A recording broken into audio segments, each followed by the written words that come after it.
எடப்பாடி பழனிசாமி அவர்கள் இரட்டை வேடத்தை இப்போ கூட காட்டுகிறார் பார்த்தீங்களா அப்படின்னு ஒருத்தர் பேசியிருக்காரு. யார் அவர்?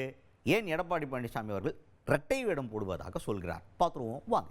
முதல்வர் மு.க. ஸ்டாலின் அவர் தான் இப்போ சார், அதாவது நம்ம வாக்காளர் பட்டியலை மறுபடியும் மறுசீரமைக்கிறதுக்காக ஒன்றிய அரசு கொண்டு வந்திருக்க புதிய ஒரு முயற்சி, அதாவது எலெக்ஷன் கமிஷன் அதான் பண்ண போகிறாங்க. ஒன்றிய அரசுன்னு சொன்னோன்னா பாஜக அரசு பண்ணுறாங்கன்னு நினச்சிட வேணாம். எலெக்ஷன் கமிஷன் இந்த பண்ணக்கூடிய இந்த முயற்சியில் பீகாரில் நிறைய சொதப்பல்கள் நடந்திருக்கு, அதே மாதிரி தமிழ்நாட்டிலையும் நடக்கிறதுக்கான வாய்ப்பு இருக்குது அப்படின்னு சொல்லிட்டு திமுக தரப்பில் ஒரு அனைத்து கட்சி கூட்டத்தை கூப்பிட்டு இந்த ஷேரை வந்து நம்ம என்ன பண்ணலாம், எப்படி ஹேண்டில் பண்ண போகிறோம் அப்படின்ற மாதிரிலாம் ஏகப்பட்ட டிஸ்கஷன்ஸ்க்கு எல்லா பார்ட்டிஸ்க்குமே இன்வைட் கொடுத்துருந்தாங்க. அதில் மேக்ஸிமம் எல்லா பார்ட்டிஸும் வந்துட்டாங்க, சில பார்ட்டிஸ் மட்டும் வரல. அதில் அதிமுக முக்கியமாக வரல, அப்புறம் தாவேகா வரல, நாம் தமிழர் கட்சி வரல, இந்த மாதிரி சில கட்சிகள் மட்டும் கலந்துக்காமல் இருந்தாங்க.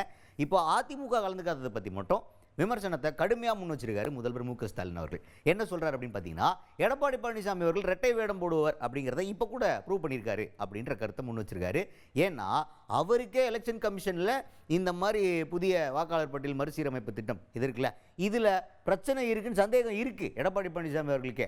ஆனாலும் பாஜகவுடைய பாதம் தாக்கி பழனிசாமி அப்படிங்கிறத நொடிக்கொரு முறை நிரூபிக்கிற மாதிரி வெளியில் வந்து அந்த எதிர்ப்பை பதிவு பண்ண மாட்டேங்கிறாரு எடப்பாடி பழனிசாமி அவர்கள் அப்படின்ற விமர்சனத்தை முன் வச்சிருக்காரு முதல்வர் மு.க. ஸ்டாலின் அவர்கள். பீகார் மாதிரியே தமிழ்நாட்டில் இருக்கக்கூடிய மற்றும் சில மாநிலங்களையும் செய்ய நினைக்கிறாங்க. அதை தடுத்து நிறுத்தத்தான் நாம் அனைத்து கட்சி கூட்டத்தை நேற்றைக்கு கூட்டி தீர்மானத்தை நிறைவேற்றி இருக்கிறோம். நாம் நடத்தின கூட்டத்துக்கு கூட இன்றைக்கு எதிர்கட்சியாக இருக்கக்கூடிய அதிமுக அதில் பங்கேற்கல, இன்னும் ஓரிரு கட்சிகள் அதில் பங்கேற்கல. தேர்தல் ஆணையத்தில்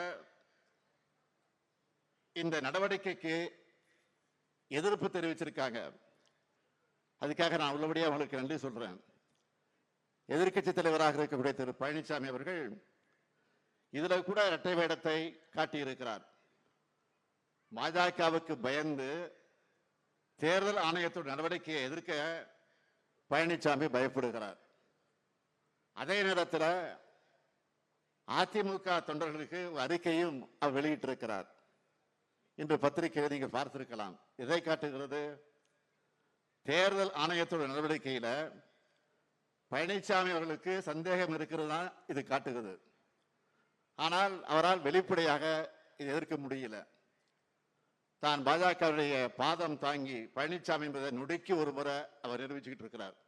அதுக்கு அடுத்ததா இப்போ முக்கியமான மேட்டர் என்ன அப்படின்னு பார்த்தீங்கன்னா, பீகாரில் வந்து நம்ம பிரதமர் நரேந்திர மோடி அவர்கள் டிஎம்கே பீகார் மக்களை ரொம்ப அவமதிக்கிறாங்க, துன்புறுத்துறாங்க அப்படின்ற மாதிரி ஒரு கருத்தை எலெக்ஷன் கேம்பெயினில் பேசியிருந்தார்.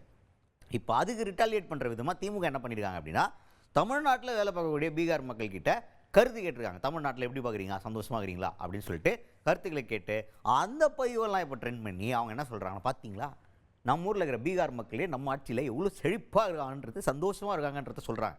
ஆனால் இது வந்து மாற்றி திரிச்சு எலெக்ஷனில் வாக்கு வாங்குறதுக்காகவே தவறான ஒரு பிரச்சாரத்தை பண்ணியிருக்காரு பிரதமர் மோடி அவர்கள் அப்படின்ற விமர்சனத்தை முன் வச்சிருக்காரு முதல்வர் மு.க. ஸ்டாலின் அவர்கள். பீகார் மாநிலத்தை சேர்ந்த மக்கள் அழைத்திருக்கக்கூடிய பேட்டியை நீங்கள்லாம் பார்த்துருப்பீங்க. அதெல்லாம் பார்க்கும்போது எனக்கே பெருமையாக இருக்கிறது. தமிழ்நாடு எப்படியெல்லாம் எங்களுக்கு வாய்ப்புகளை உருவாக்கி தருது, தங்களுடைய வாழ்க்கை தரத்தை எப்படியெல்லாம் உயர்த்தி இருக்குதுன்னு மிக தெளிவா பீகார் மக்கள், தமிழ்நாட்டில் வந்து பணிபுரியக்கூடிய, தொழில் செய்து கொண்டிருக்கக்கூடிய, வாழ்ந்து கொண்டிருக்கக்கூடிய அந்த பீகார் மக்கள் பேசியிருக்கிறார்கள். ஆனால் மாண்புமிகு பிரதமர் அவர்கள் பீகார்ல வாக்கரசியலுக்காக அங்கே போய் நாடகத்தை நடத்தி இருக்கிறார். நான் கேட்கிறேன், மாண்புமிகு பிரதமர் மோடி அவர்கள் பீகார்ல பேசின அதே கருத்தை இந்த தமிழ்நாட்டில் வந்து பேச முடியுமா? பேசுவாரா? பேசக்கூடிய தைரியம் இருக்கிறதா?